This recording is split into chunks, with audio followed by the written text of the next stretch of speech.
ફૂડી કિચનમાં આજે હું તમારા માટે લઈને આવી છું મોતીચૂરના લાડુની રેસીપી। તો વિડીયોને ધ્યાનથી જોજો અને જો તમે હજુ સુધી મારી ચેનલને સબસ્ક્રાઇબ ના કરી હોય તો ચેનલને સબસ્ક્રાઇબ કરી દેજો। તો ચાલો હવે આપણે વિડીયો શરૂ કરીએ।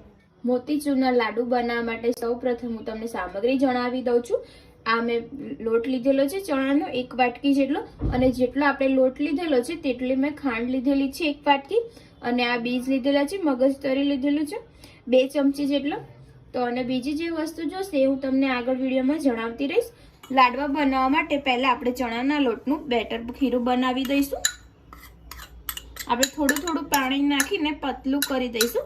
એકદમ પાણી નથી નાખવાનું, નક્કી આપણે ગાંઠા થઈ જશે, એટલા માટે આપણે થોડું પાણી નાખીને મિક્સ કરતું રહેવાનું છે। સરસ રીતે એકદમ પતલું અને સરસ લેયર બનાવી દઈશું। આપણે થોડું પાણી નાખીને સરસ પતલું બનાવી દઈશું ખીરું।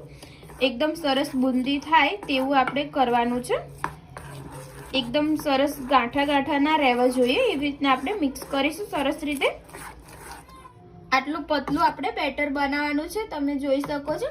હવે આપણે આની અંદર થોડું સોડા એડ કરી દઈશું, 1 સહેજ જ એડ કરવાનો છે આપણે, અને મિક્સ કરી દઈશું સરસ રીતે।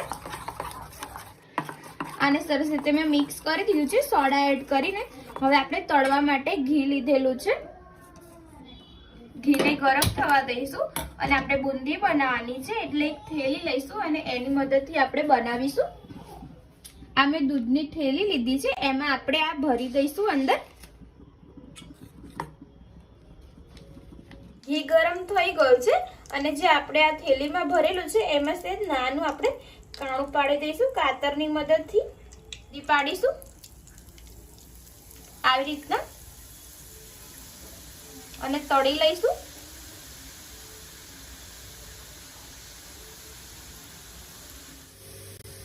આવી રીતના આપણે બુંદી પાડી લઈશું।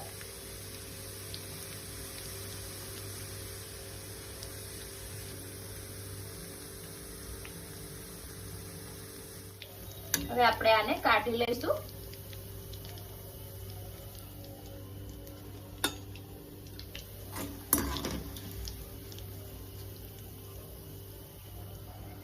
આવી રીતના આપણે બુંદી તળી લઈશું।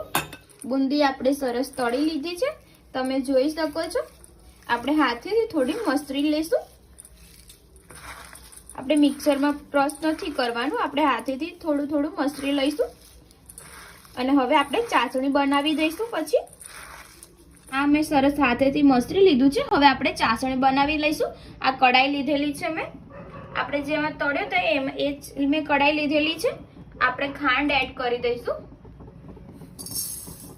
અને એની અંદર આપણે જેટલી ખાંડ લઈએ તેટલું આપણે પાણી એડ કરીશું।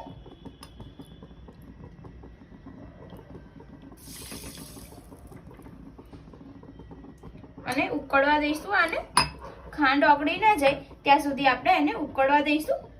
ખાંડ ઓગળી રહી છે, એમાં આપણે ફૂડ કલર એડ કરી દઈશું ઓરેન્જ, અને આને ઉકળવા દઈશું। આમ સરસ ઓગળી ગઈ છે। હવે આપણે આ બુંદી એડ કરી દઈશું અંદર, અને મિક્સ કરી દઈશું, અને એને મિક્સ કરતા રહીશું જ્યાં સુધી ચાસણી શોષાઈ ના જાય ત્યાં સુધી આપણે એને મિક્સ કરતા રહીશું। હવે આપણે આ એડ કરી દઈશું અને મિક્સ કરી દઈશું સરસ રીતે। સરસ હવે આપણું થઈ ગયું છે, પાણી એકદમ ચાસણી એકદમ શોષાઈ ગઈ છે અને સરસ બુંદી થઈ ગઈ છે।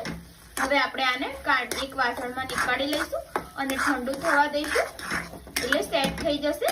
પછી આપણે લાડુ બનાવી લઈશું આના।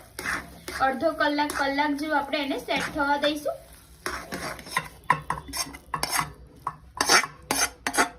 સરસ થઈ ગયું છે ઠંડુ। હવે આપણે લાડવા બનાવી લઈશું આના।